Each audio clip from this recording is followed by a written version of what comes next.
கலைஞர் மகளிர் உரிமை திட்டத்தின் கீழ் பெண்களுக்கு 1000 ரூபாய் என்பது தொடக்கம்தான். இதனால் அவர்கள் அடைந்து வரும் முன்னேற்றத்தை போன்று உரிமை தொகையும் உயரும் என்று முதலமைச்சர் மு.க.ஸ்டாலின் தெரிவித்துள்ளார்.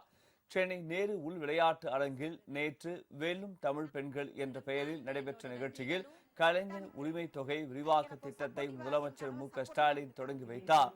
பெண்களின் மேம்பாட்டிற்கு தமிழக அரசு செயல்படுத்தி வரும் முன்னோடி திட்டங்கள், அவற்றின் மூலம் பயனடைந்த மகளிரின் அனுபவங்கள் மற்றும் பல்வேறு துறைகளில் சிறந்து விளங்கும் சாதனையாளர்களை ஒருங்கிணைக்கும் நிகழ்வாக இது அமைந்திருந்தது.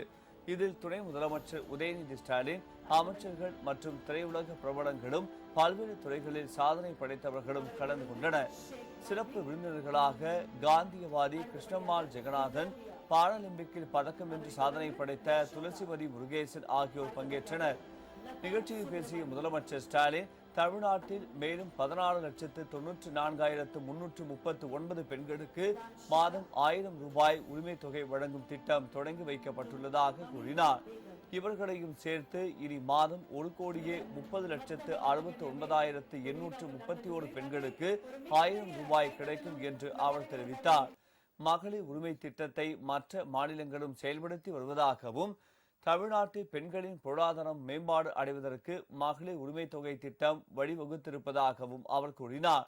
இத்திட்டத்தால் மகளிர் முன்னேற்றம் அடைந்திருப்பதை போன்று உரிமை தொகையும் உயரும் என்றார். இந்த 1000 ரூபாய் என்பது ஒரு தொடக்கம் மட்டும்தான்.